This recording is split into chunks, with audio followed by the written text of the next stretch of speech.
Welcome to our event.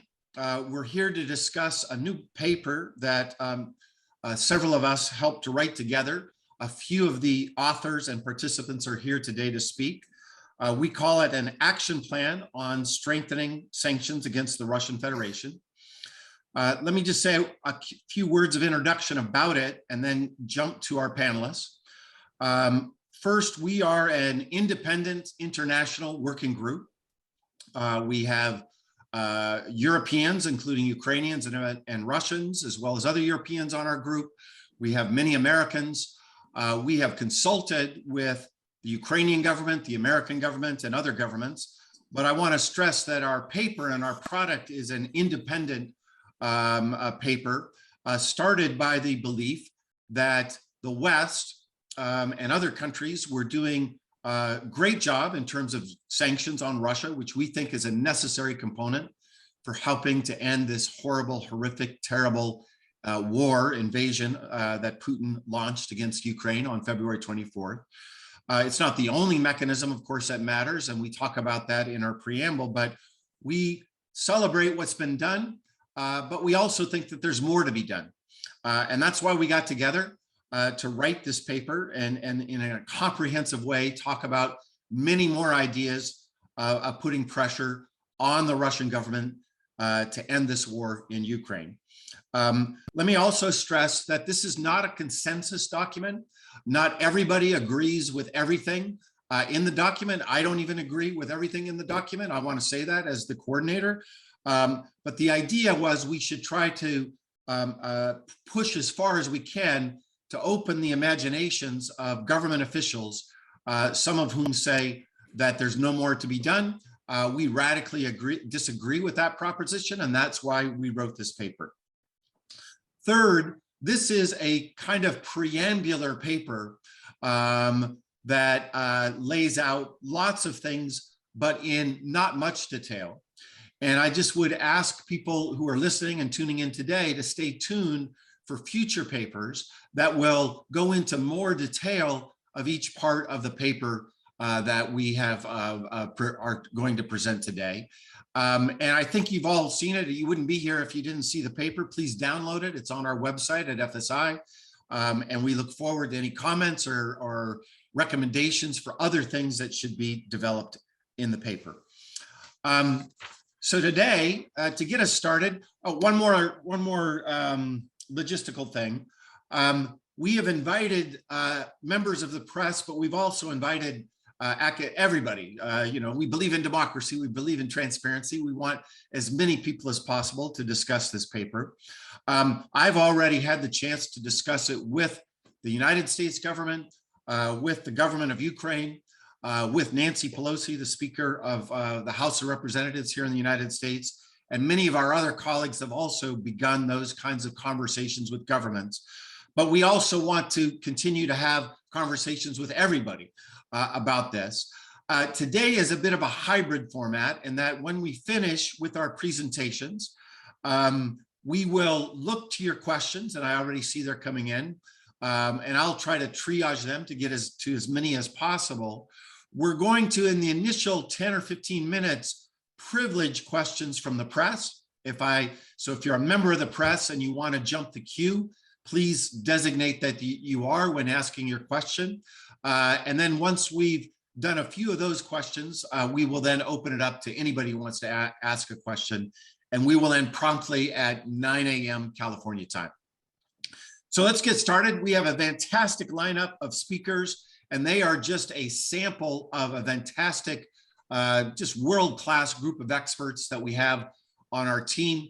Please go to our website and you can see everybody's full bio and the many others that also participated who are not speaking here today. But today, let me just introduce them in the order that they're going to speak very, very briefly, because I want to save time for substance. And we'll just do a round robin where each speaker will go for 2 or 3 minutes, highlighting what they think is the most important thing. And then we'll go to questions.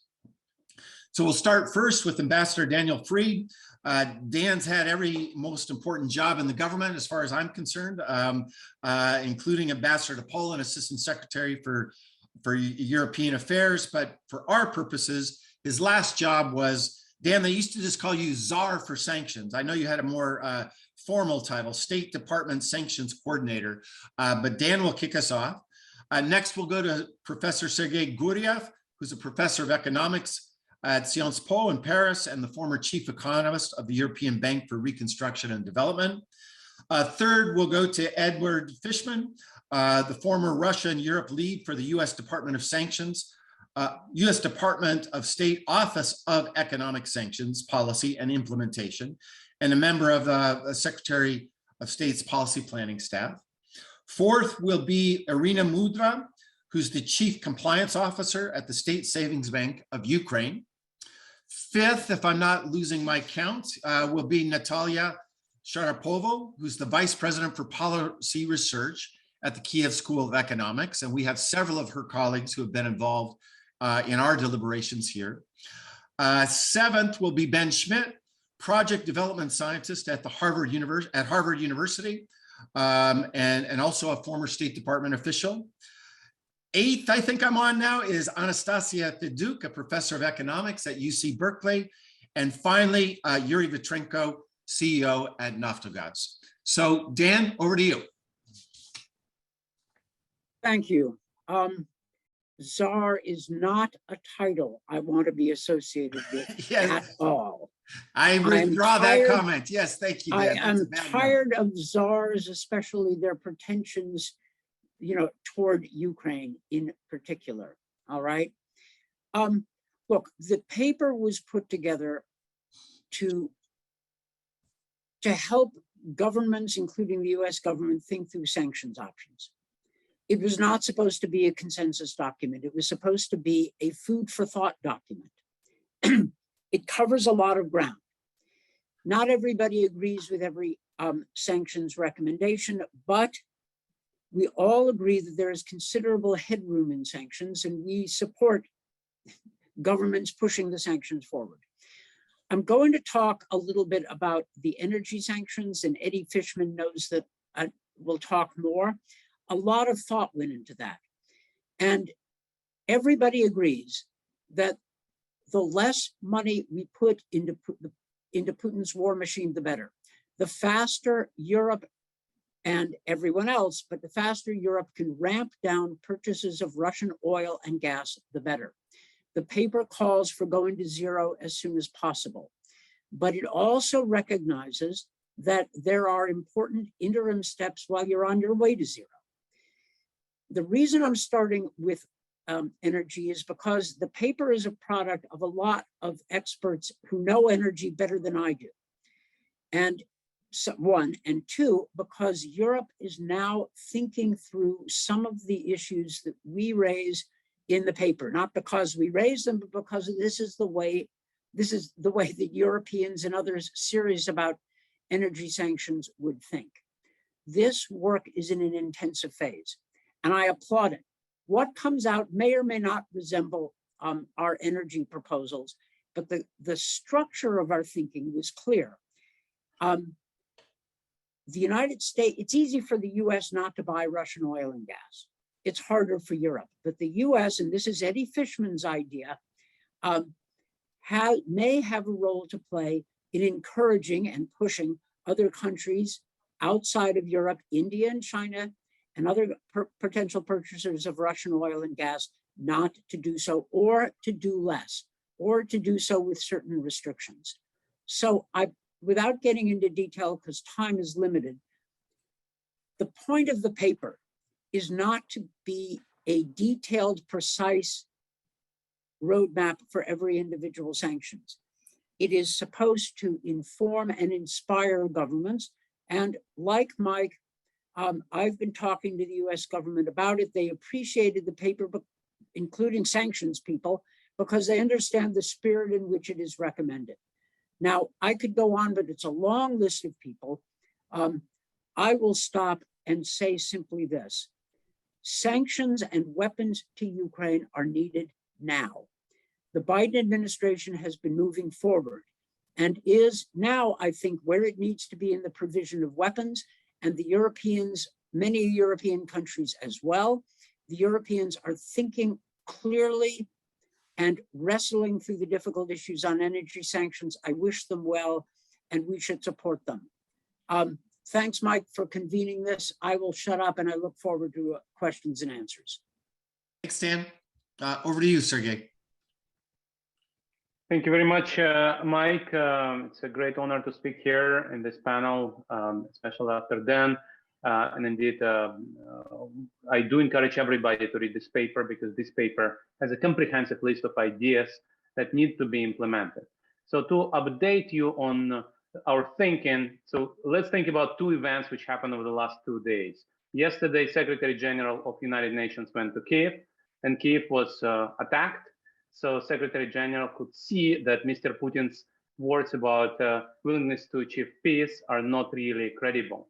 So the question is indeed not to force Mr. Putin into peace, but to deprive him of resources to continue the war. And the other event, which I would draw your attention to, is today's event of central bank's meeting, which in Russia, which lowered interest rate actually below expectations and went down by 3 percentage points from 17 to 14%, showing that the initial shock of sanctions on Russian central banks is now subsiding. Now, that is not to say that Russian economy is not suffering. Russian economy is suffering, and the central bank projected, in line with international independent estimates, that Russian GDP will collapse by 10% this year, and probably by 2 or 3 more percent next year, which will be the worst recession since early 1990s. Russian households' real incomes will go down by about 10%. Inflation will be above 20% this year. Yet the initial shock is subsiding, and the reason is, while the sanctions against Russian central bank announced on the 3rd day of the war seized and froze the stock of Putin's dollars. Every day we have an influx of dollars, about $1 billion per day coming up from oil and gas revenues, which means Russian budget is in surplus, Russian balance of payments is in surplus, and that means sanctions need to go further. As Mike said in the beginning, sanctions were unprecedented in their unity and resolve exhibited by the West. On the other hand, if we want to stop this war as soon as possible, more has to be done. And we talk about energy sanctions, talk about oil and gas embargo to be introduced by the European allies. And indeed, we talk about specifics. Oil and gas are different. In terms of gas, Russia has no choice but to send gas to Europe via pipeline. In terms of oil, there is a possibility to circumvent sanctions via transportation by tankers. And that's why we supplement energy sanctions with transportation and insurance sanctions to make sure that whoever helps Russia to transport oil risks American extraterritorial sanctions as well. So there is actually a detailed list of things that need to be done in the long run and in the immediate term as well.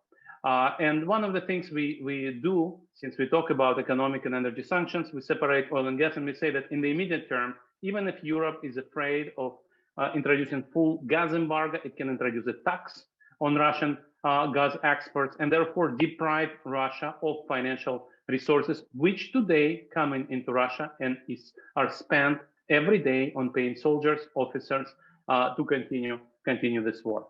I'm out of time, so I'll stop here and we'll be happy to take the question. Thanks, Sergey. And let me remind everybody, we do have, in addition to the paper, we have a website here at Stanford where we post other people's papers that do analysis, including an excellent paper that Sergey wrote with his colleague from UCLA that's on that page. So please, if you want to dig into the details, we're trying to aggregate people's work there. Eddie, over to you. Thank you, Ambassador McFaul. Look, I want to start by saying that the West has shown remarkable solidarity and resolve on sanctions. So our goal in writing this paper wasn't to criticize the West. I think that there's a tremendous amount of credit that President Biden deserves, as well as European leaders, for showing solidarity. And frankly, I think surprising many of us by how quickly they took strong steps like targeting the Central Bank of Russia. But I also want to say that, what Sergey was mentioning in terms of the flows into Russia's economy, that is a real problem, and it has persisted. And Russia does continue to run a very large current account surplus. And one thing I think that incentivized us, Ambassador McFaul, as well as this group to come together, was we were concerned that there was a false narrative out there that it was impossible to stop these flows into Russia's economy, that stopping Russia from making this $1 billion+ a day selling oil and gas was a pipe dream, something that couldn't happen. And what we really wanted to do was put some of the best minds together and come up with different ideas, right? Because there's not just one solution to this, but I think that there's one takeaway from the paper I would hope everyone takes is that it is possible, right? It's not something that's impossible. So how could we do it? Now I'll just put out a few ideas, and of course, any number of these could be adopted. I think the first and most important is before setting up a global regime to curb Russia's oil and gas revenues, the European Union needs to commit to its own rapid timeline for volume reductions. And we've already seen some statements and some commitments being put out by individual EU member states, but we really need to see some of these plans be put into action, because I don't think that you really can't start cutting into Putin's energy revenues until Europe really reduces its own role that it plays in that. The second is to create a mechanism to stop the flows into Russia's economy globally, right? And what that means is it doesn't necessarily have to be all volume reductions. We don't need to go from 5 million barrels of crude oil and 2.5 million barrels of oil products a day to zero. You could just create a mechanism so that the money, the actual cash, is reduced. One idea for that we mentioned in the paper is to require payments into escrow accounts. And this is the strategy that we used against Iran that worked incredibly well, right? We saw tens of billions of dollars of Iranian oil revenues accumulate outside of Iran during the period of this program. Another idea that's been actually put forward by Mario Draghi is to commit to a price cap, which would be the United States, the European Union, and as well as China and other buyers committing to pay only a certain price for Russian hydrocarbons. And I do think that that was something that would be possible. How would this be enforced? It would have to be enforced by the United States imposing or threatening to impose secondary sanctions on anyone who violates this regime. This is another issue where I think there's a lot of misunderstanding. People will say, oh, well, how could the United States impose sanctions on China or India? The goal of this would not be to impose sanctions on anyone, right? Certainly, if we had to impose sanctions on China or India, that would be a sign that the policy wasn't working, because once the sanctions are imposed, there's really no incentive for China or India to actually comply with the overall goal, which is to stop oil purchases from Russia. So how do you do that? You create incentives for countries like China and India to go along with the program, not just negative incentives like secondary sanctions, but positive incentives. Think about a price cap. If China and India are paying less for Russian oil because of a price cap than they would otherwise, that is a good thing for China and India. They have a reason to comply with that type of regime. The same applies to escrow accounts. If they're paying into escrow accounts, those funds are accumulating in their own economy, could be used for bilateral trade with China and India, and they're still getting the oil that they need. So the one takeaway I want everyone to have is that this is possible. There are many ways to get there. And I hope you dive into our paper, read these proposals, and I look forward to your questions. Thank you. Terrific, Eddie. Thank you so much. Irina, over to you. Thank you, Mr. McFaul. I'm very pleased to be a speaker in front of such esteemed audience. Thank you very much. Russia's invasion is devastating Ukraine and our people. Russia's invasion is destroying my country and our people. And the cynicism and aggression with which it has been all carried out, as well as the complete leveling of the established international order, gives us as a sign that not only Ukraine, but many other states may be affected. Given that, we'd like to see decisive actions from US and Europe, our European allies, to impose harsher sanctions enforcement measures. And this is the opportunity to demonstrate to Russia and all tyrannic governments that invading one's neighbors will not be tolerated by the democratic world. Even that clear message that the States gives to Russia and the world today about upholding democracy and combating tyranny, our group of experts prepared these action plans on strengthening sanctions against the Russian Federation. Just a few main streams I would like to highlight. An immediate embargo on gas and oil. We have to disrupt Russia's wartime commerce. Full blocking sanctions against all Russian financial institutions. as it was done with Iran when it was threatening its neighbors with the potential for nuclear weapons and missile attacks. Designate Russia as a state sponsor of terrorism and armed forces of Russian Federation as a foreign terrorist organizations for its long-lasting, more than 20 years of acts of international terrorism and or support of terrorists. Just a few examples: support of terrorists, of separatists in Crimea engaging in acts of violence, support of separatists in the so-called Donetsk and Lugansk People's Republic, support of the private military campaign Wagner for its violent activities against civilians in Ukraine, Syria, Sudan, and Libya, support of US designated terrorist organizations Hezbollah and Hamas in Syria, support of the Russian imperial movement, which was reportedly carried out attacks in Sweden and Crimea, reported payment of bounties to Afghan militants to kill US troops, series of bombings of Russian cities in 1999, which led to killing more than 300 and injuring more than 1,000 of innocent civilians. And the last but not the least, full-scale invasion onto Ukraine starting on 24th of January, and the horrible acts of terror in Mariupol, Volnovakha, Kramatorsk, Kharkiv, Bucha, Irpin, Hostomel, and many other cities.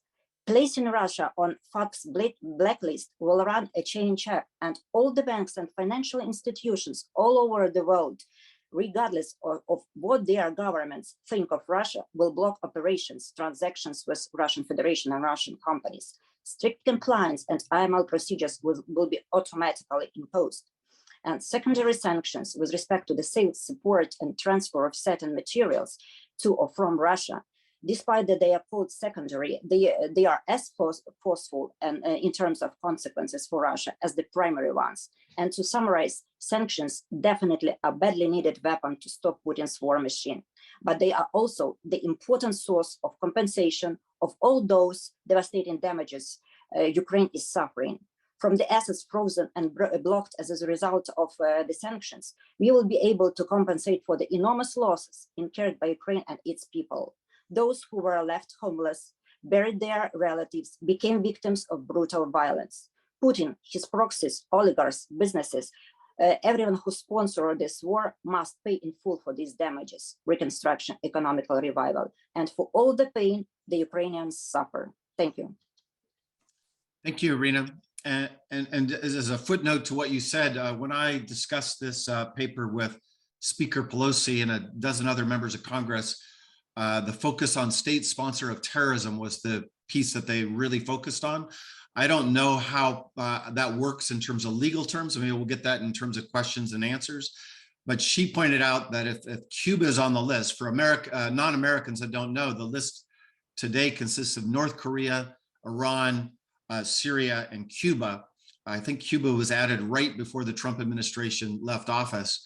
Her point, if Cuba is on there, how can Russia not be? So I suspect in the US Congress, that particular part is getting, I know that particular part is getting a lot of attention. Natalia, over to you. Thank you very much. So yeah, it's the 65th day of war, and surprise, still do business with Russia. And Russia even can trade bonds and continue investment projects. Many dual-use products can be traded on some licenses, given all the loopholes and narrow scope of some of the sanctions. At the same time, as of last week, the total amount of direct damages to Ukrainian infrastructure that we calculated at KC was around $88 billion. They destroyed like more than 500 kindergartens, religious buildings, 95 religious buildings. So the damage is huge. And as my colleagues mentioned before, as Sergei mentioned at the very beginning, so almost $1 billion is going to Russia in oil and gas payments at the same time. So part of this situation where we are, and part of the reason why Russia is capable to continue the military operations in Ukraine are insufficiency of these sanctions. So there are some calculations that there are almost 10,000 sanctions on Russia, more than like all these sponsors of terrorism put together. But it doesn't mean that Russia is under a lot of sanctions.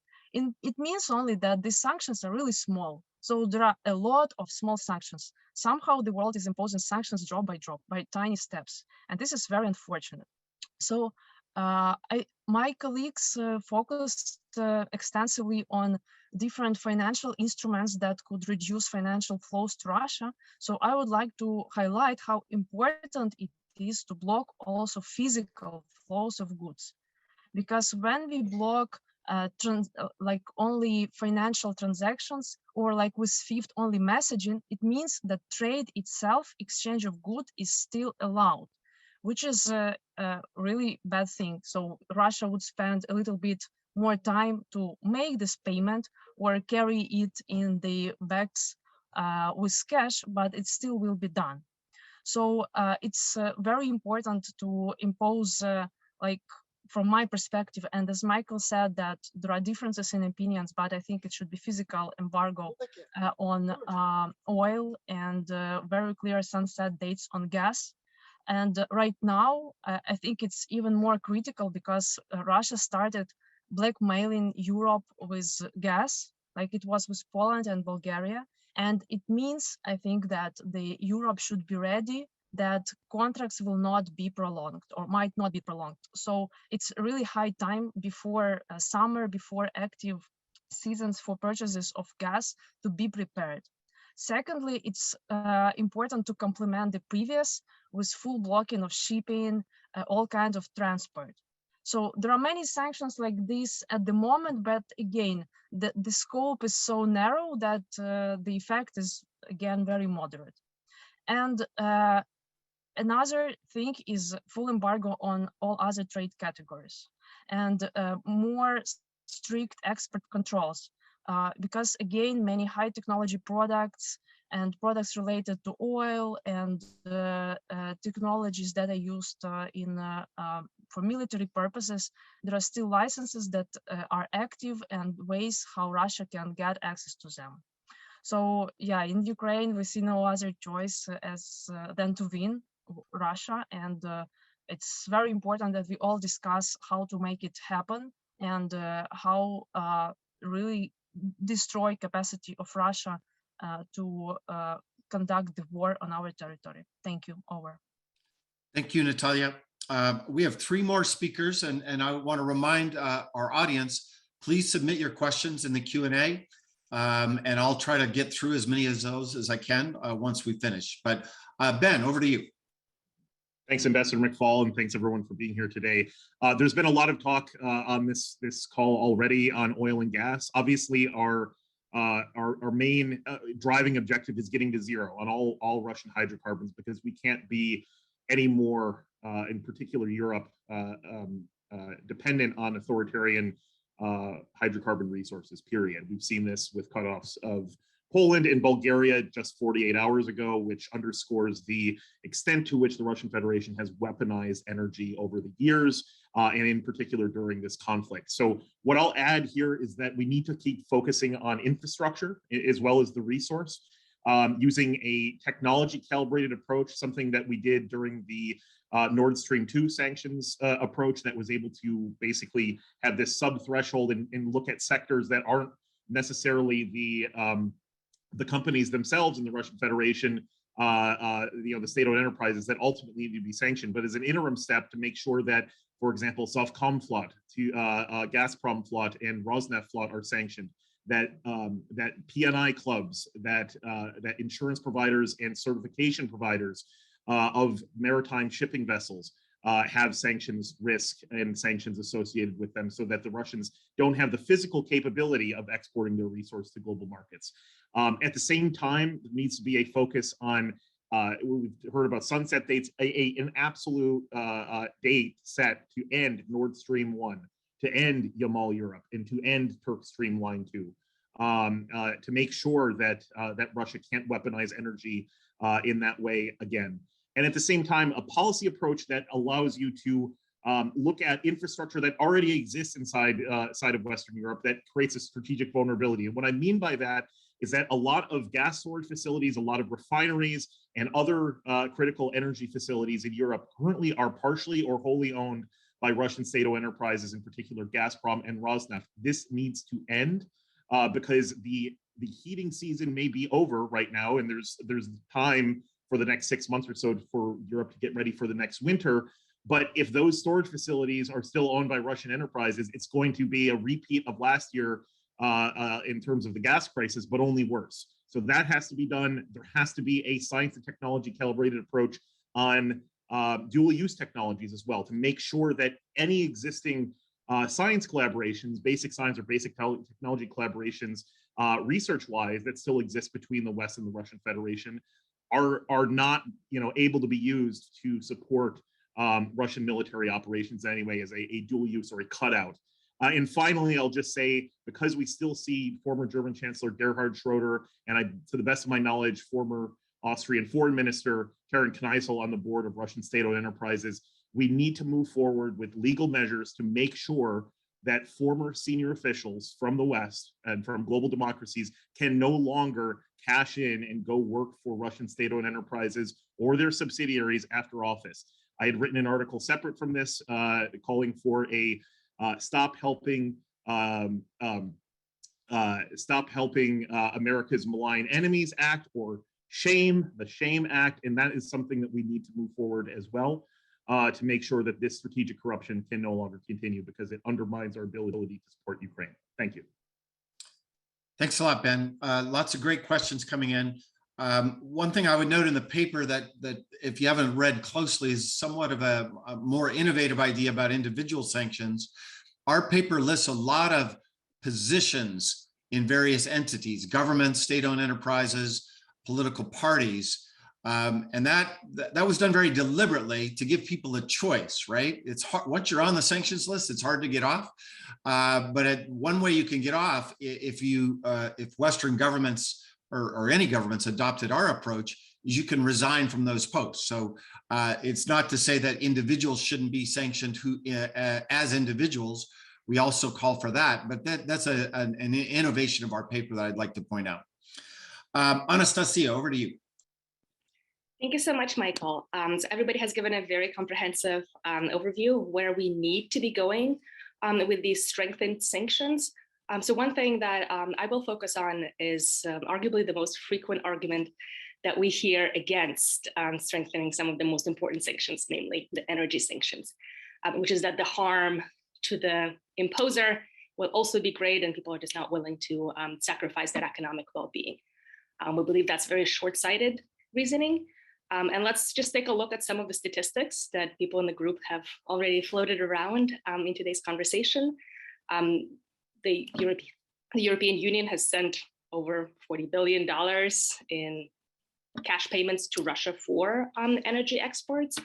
But the damage that Russia has inflicted on just the Ukrainian infrastructure, so not even including kind of foregone economic activity, is already topping $100 billion. So if we just put those numbers together with the Russian Ministry of Defense's percentages in terms of how much cash they typically spend in the military, we can see that it's a really high multiplier. So for every $1 that the EU is sending to Russia for energy, we get $10 of just direct infrastructure damage in Ukraine.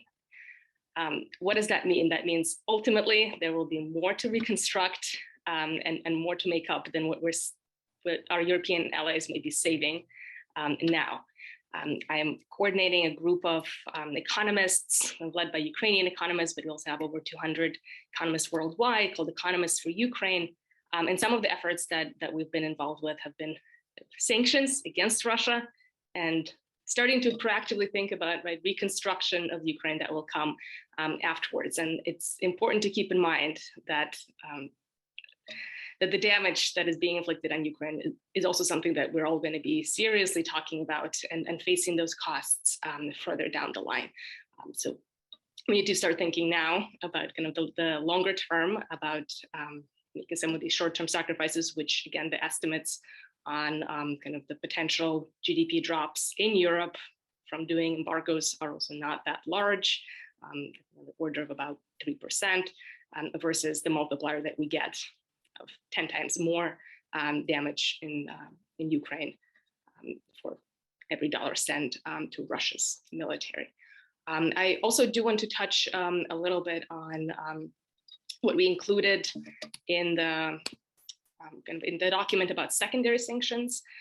So secondary sanctions for now are a hypothetical instrument.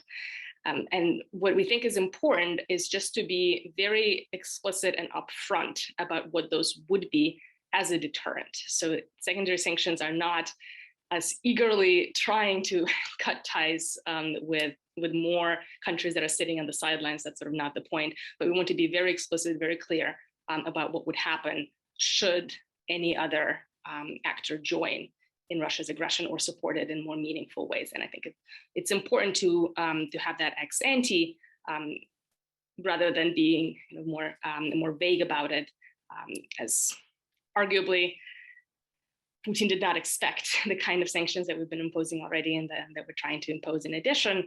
And we should make sure that others have kind of clear expectations. Terrific. And there are some other questions on secondary sanctions that we'll come back to if we have time. Yuri, over to you. Hello. There is a strong public support for the sanctions against the Russian Federation for obvious reasons. Unfortunately, despite the fact that many sanctions have been imposed already, Russia is the world champion in terms of the number of sanctions on this particular country. But still, it's fair to say that the sanctions are not crushing because the war still continues. So that is why there is a clear understanding, not just among experts, that more needs to be done. As experts, we see a lot of basically excuses with some pseudo-expert justification why sanctions cannot be imposed that would really crush the Putin's regime.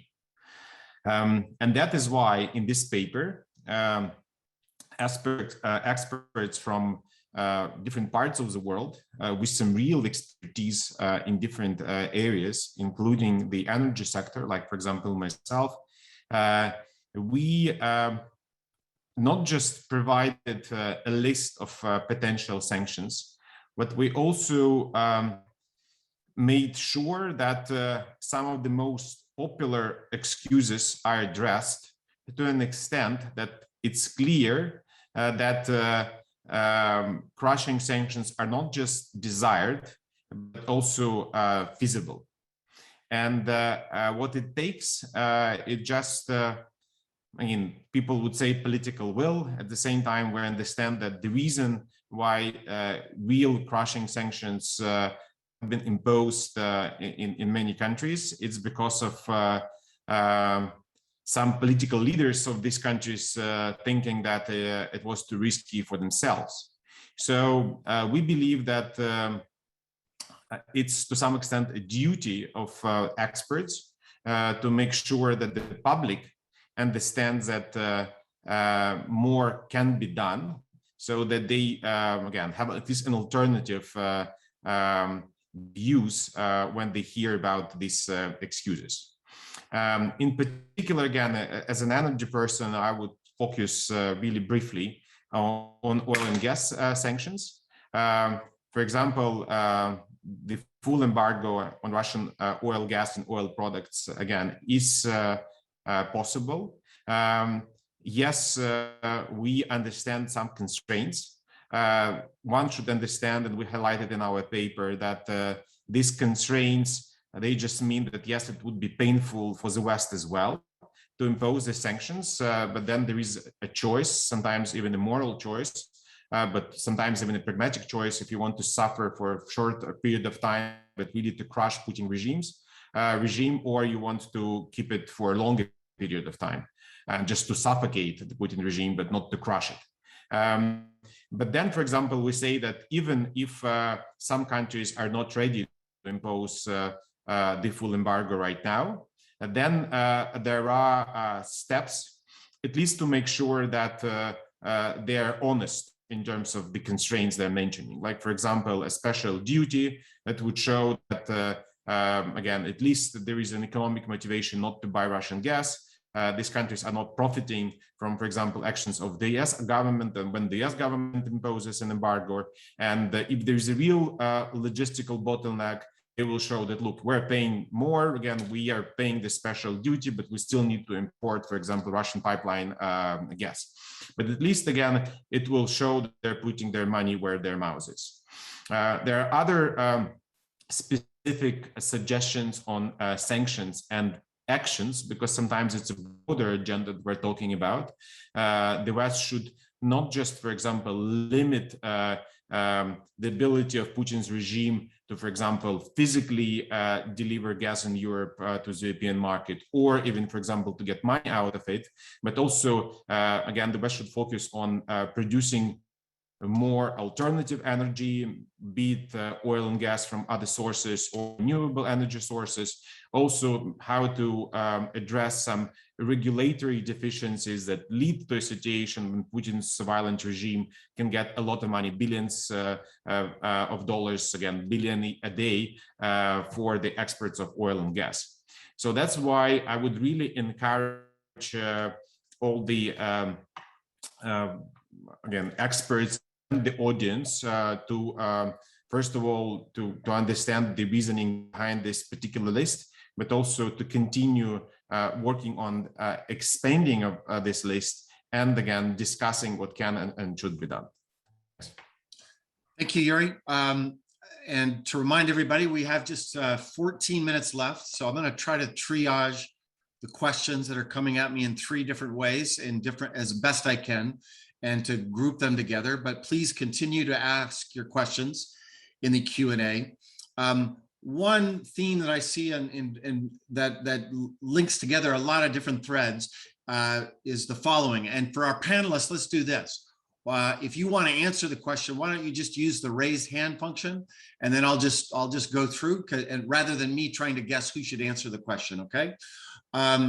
But Tazeen Pasha asks from the Treasury Department, I think a very important question. Do you view a price cap in perpetuity or as a path to a ban? What is Russia's incentive to comply? And there are other questions about compliance with respect to both import duties or import taxes and to the escrow accounts that were discussed. So could people respond to those kinds of, what will Russia do in the event of those things? And Eddie, I see you first, and then Yuri.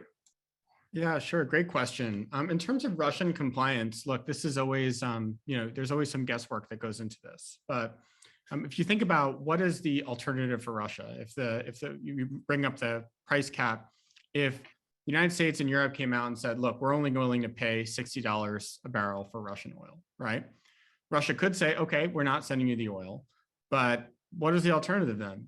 Shutting in their oil production? I mean, making no money from oil? I mean, the alternative isn't great. And I think the price cap probably would have to be above the cost of production, which Ben may have more knowledge on this than me, but my understanding is quite low, right? So they're still going to be making money even at a very significant discount to current prices. The question then is, what is the incentive maybe for China and India to comply? Remember, they have an incentive to comply. They would be getting oil for less money than they would have otherwise. So it's good for them in a way. And then, of course, if they don't comply, if they're paying more for above the price cap, they would risk secondary sanctions, right? And it's not just a specific secondary sanction on a specific Chinese entity. It would be all the nodes in the chain, right? The tanker that was shipping the oil could lose its insurance, right? Any sort of the payment itself could be blocked up in sanctions. So there's a number of ways where the United States, especially if working with the European Union, could intercede in that transaction.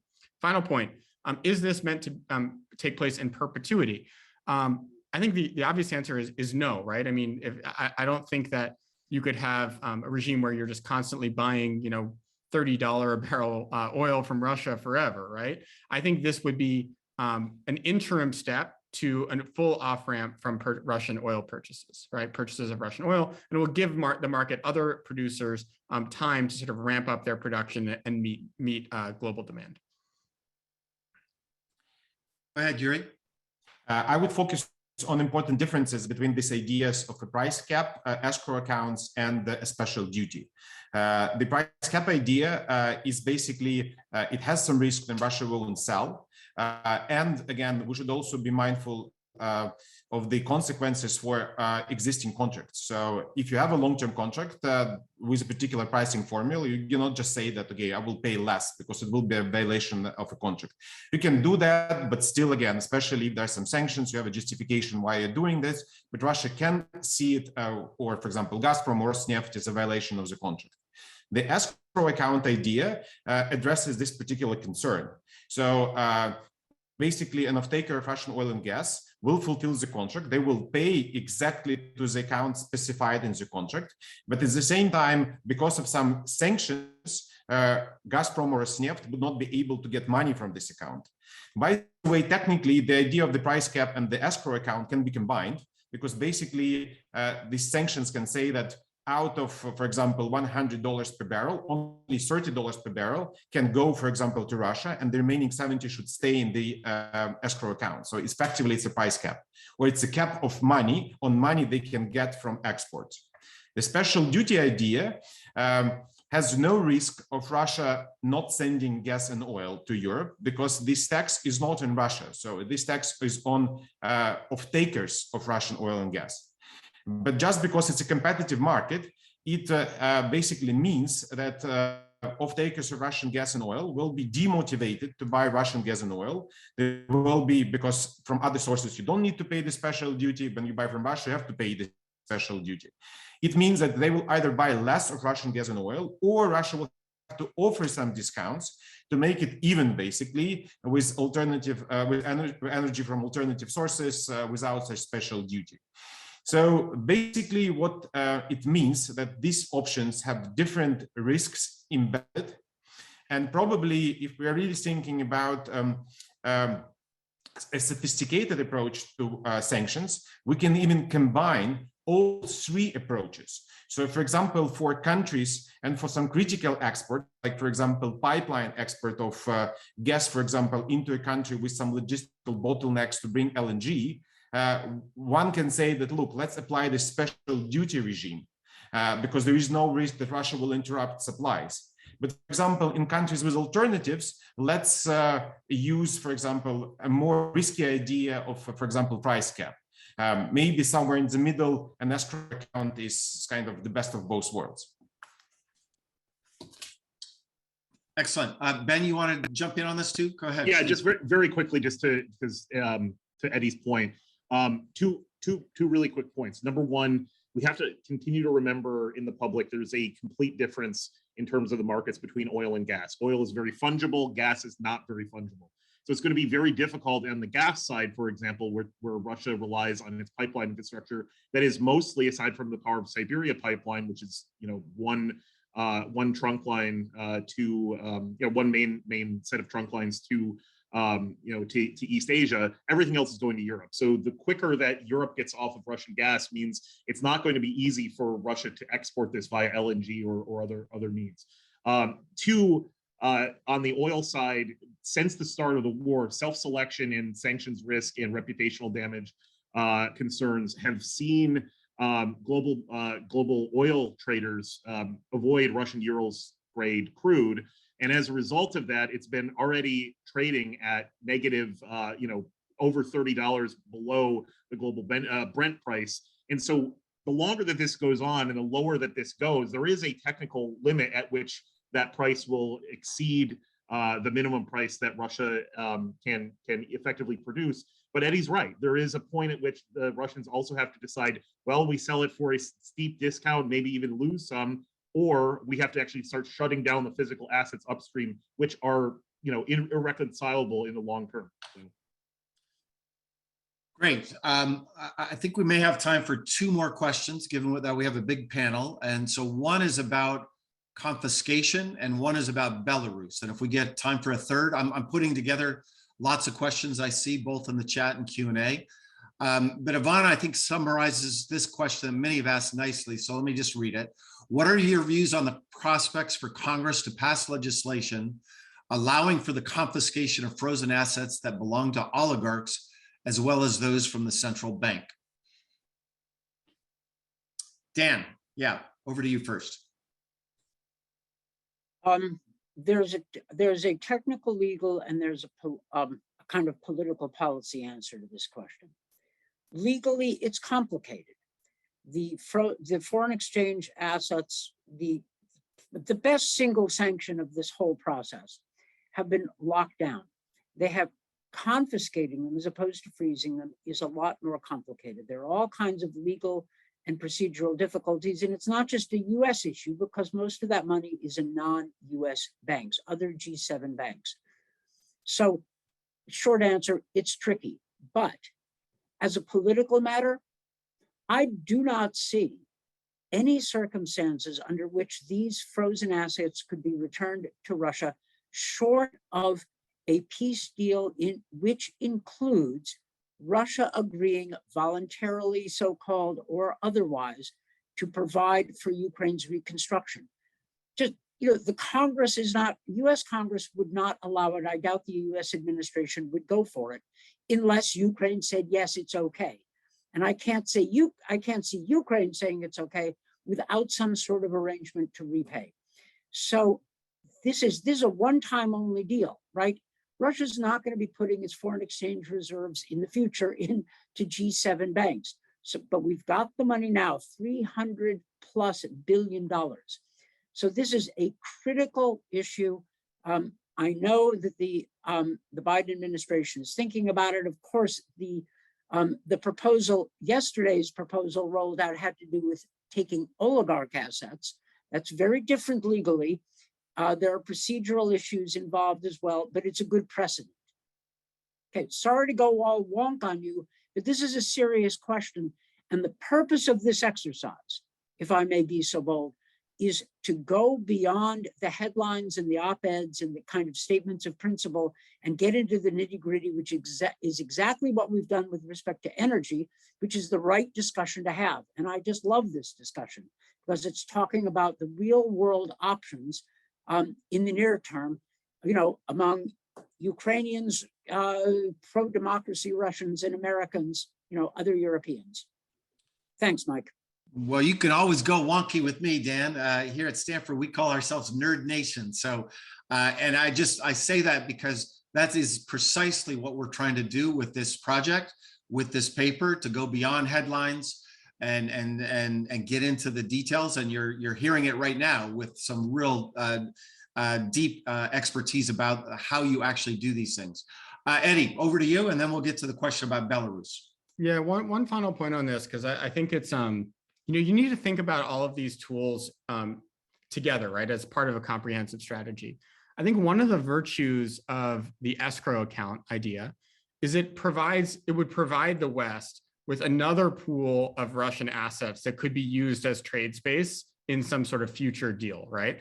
I agree with Dan that the frozen assets right now are probably earmarked for Ukraine reconstruction at some point, right? So then the question is, what could you trade in a future deal potentially with Russia? I think some of those frozen oil revenues would provide yet another sort of source of kind of diplomatic trade space for the West. That's what we used with Iran, right? The most critical piece of sanctions relief that was provided to the Iranians was the repatriation of tens of billions of dollars worth of Iranian oil revenues, right?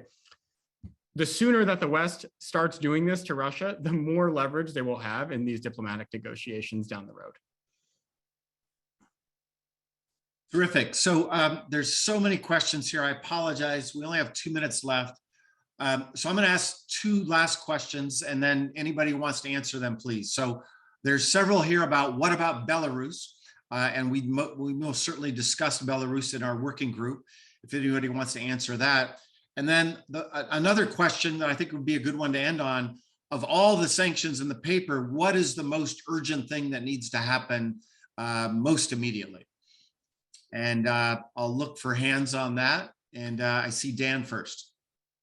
On Belarus, there are two separate issues. One is sanctions directed against Belarus, which needs a separate discussion. But there are sanctions directed against Belarus entities that are acting as cutouts to circumvent sanctions on Russia. That's easy. That does not require any big policy decision. We should just do it. Whether we go further is worthy of another discussion. And just to be clear, Svetlana Tikhanovskaya was in Washington for Madeleine Albright's funeral. She's been making the point that Belarus's struggle and Ukraine's struggle are part of the same struggle. And we should keep this in mind. They're not competing. They are part of the same struggle, same fight. Excellent. Most urgent. Anybody want to take that in our last, we have 1 minute left. Sergey, final word to you then. 1 minute. I think the most urgent thing is to reduce Russia's oil and gas revenues coming from Europe. And the good news is European, not just public opinion, but also leadership opinion is changing. We just heard from Minister of Economy and Climate of Germany, Mr. Habeck, who has changed his rhetoric, but also action quite a lot. And I think this is the urgent thing to do to stop the war, coupled with, as our paper indicates, with transportation and insurance sanctions. Well, that's perfect. It's 9 o'clock. By the way, Anastasia just posted a blog post about seizure of assets during World War II. We'll circulate that to this group, and we'll also post it on our website. I think that is an important precedent. I just want to thank everybody who joined us, and almost everybody stayed with us, by the way. That's rare for an hour-long Zoom call these days. I know that for a fact. And I think that's a testimony to just what a fantastic set of panelists we had today. So thank you all for coming. Read the paper, send us your comments, and when we have more materials and new papers to present, we'll be back in touch. Bye-bye.